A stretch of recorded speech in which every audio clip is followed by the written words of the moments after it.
What's up, Flick Connection? This is Darren, and welcome to Blade Runner Week. Today we're going to talk about whether or not Blade Runner 2049 flopped at the box office this year, and what that might mean for the future of the Blade Runner series.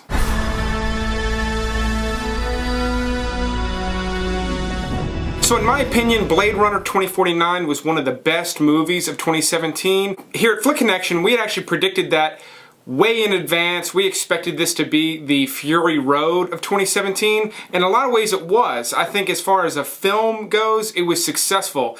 It did what it should have done.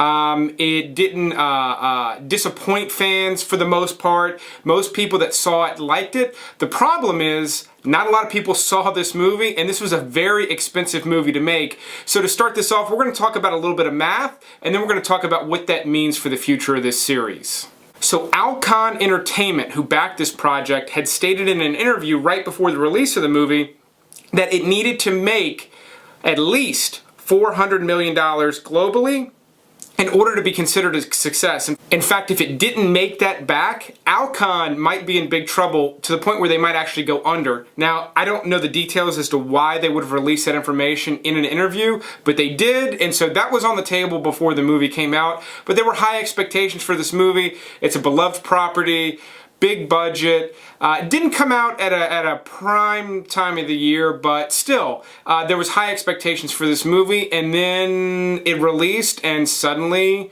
the theaters were not filling up. So these reports started coming out right after opening weekend where the movie only made $31.5 million, which sounds like a lot of money, but when it's got a budget of $150 million and then sort of is alleged to have gone at least $30 million over budget, that's not a big opening weekend for a big sci-fi blockbuster movie like this. Ultimately, now that the movie has had its theater run and it's dropping on Blu-ray, it only made $260 million globally, which again, that's a big number, but it's not big compared to the budget, and it's certainly not enough for this movie to have made its money back. So this definitely was a flop. But how so? What do we compare it to? Well, like I mentioned, Fury Road. Fury Road wasn't a huge box office smash, but it was definitely a hit with fans. It made $100 million more. It grossed $360 million opposed to $260 million, and had a similar budget, had around $150 million budget. And so that movie did okay, plus it got nominated for a ton of awards, and as you know, they are developing a new series. Tom Hardy signed on for 2 more Mad Max movies, so that movie is a commercial success. It didn't change the world commercially, but it was a success. Blade Runner is considered a failure, and they're both on either side of the fence. They're not too far away from each other, but it's definitely a failure. So what does that mean? Well, it very well may mean that we do not get another Blade Runner movie, at least not in the next 30 years, which is how long it took to make this sequel. I don't see it happening for a couple of reasons. One, it's literally not happening on IMDb. None of the creators, writers, director, Ridley Scott even, none of them have a Blade Runner follow-up listed in IMDb, so it's not been announced, there's nothing in development, they're not writing anything. At the moment, it is not happening. The director, Denis Villeneuve, he is currently working on a Dune reboot, which should be amazing, but if they don't correct some of the things that went wrong commercially with Blade Runner, they're going to be in for it with Dune as well. So what went wrong commercially? Now, I want to start this off by saying I think they did a lot of things right. Creatively, the director had a ton of creative freedom. I think the movie was cast really well, even though a lot of people felt like Jared Leto was the weakest part of the movie. I felt like he was cast pretty well in it. I thought really everyone was cast really well in it. But there's one of the problems. There were no big box office draws in terms of acting talent. Now, there was some terrific talent. I think Ryan Gosling's one of the best actors working today. Obviously, Harrison Ford was the biggest draw on Earth at one point. He's not anymore. Literally, he's just not. You can't just put him in a movie and put butts in the seats like you can with other people. So, and by other people, I mean Robert Downey Jr., you put him in a movie, people are going to go see it just because he's in it. He's a box office draw. Harrison Ford is not. Ryan Gosling is not. Jared Leto kind of seems like he should be, but he's really not. He's really not putting butts in seats. Fans like to see him. He's got his followers that like to see him, but he doesn't put butts in seats, which is important.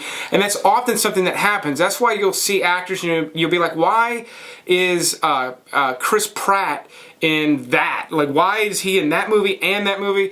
It's because his box office cred goes up every time he's in a Jurassic Park, Guardians of the Galaxy. Because of those movies, he puts butts in the seats, and there was nobody really like that in Blade Runner. So that's unfortunate. I think it might have been a lesser movie had they shoehorned somebody in there, but it might have made enough money with the right person in there that would have allowed them to make a sequel that we are not likely to get now. Another reason is the people that love the original Blade Runner are a fairly small audience. Now, they're big enough to warrant a movie, but they're not big enough to warrant a $150 rated R movie with a long runtime. And the reason I say that is a long runtime and an R rating diminish the audience that you could potentially reach. There's that 17 and up in order to buy a ticket, so that immediately rules out all the teenagers that go to the theaters on the weekends, which is a big audience, and the long runtime limits the amount of screenings you can have during a day at every theater it shows in, and that limits the amount of money it can potentially make as well. So this movie had a lot of things working against it to start with.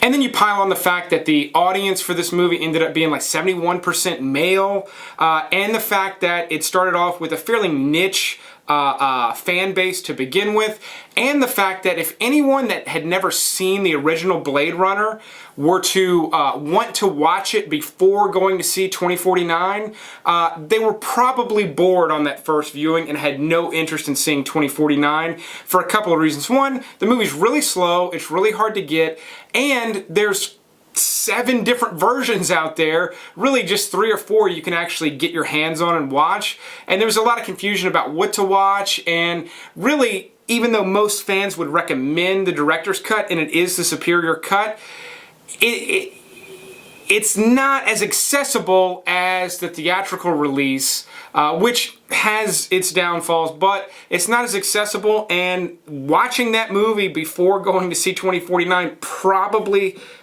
stops some people from going to see it. So what does this mean for the future of the franchise? I think it means it could potentially be dead unless somebody comes along and like Neil Blomkamp style with District 9 and has a great idea and can figure out how to do it on a much smaller budget. I don't think we're going to see another Blade Runner movie, which is a shame because I really think this was going in an incredible direction. It does stand alone, which is great. I think that that's good, but there's so much more with this universe. They could have really expanded it and done a lot with it. Hopefully we get something out of it, but let me know what you think. Let me know what you think in the comments below. Do you want to see another Blade Runner movie? Do you think this is the end of it? Do you think we'll never get one again? But thanks for watching. Likes are always appreciated, but we'll see me next time.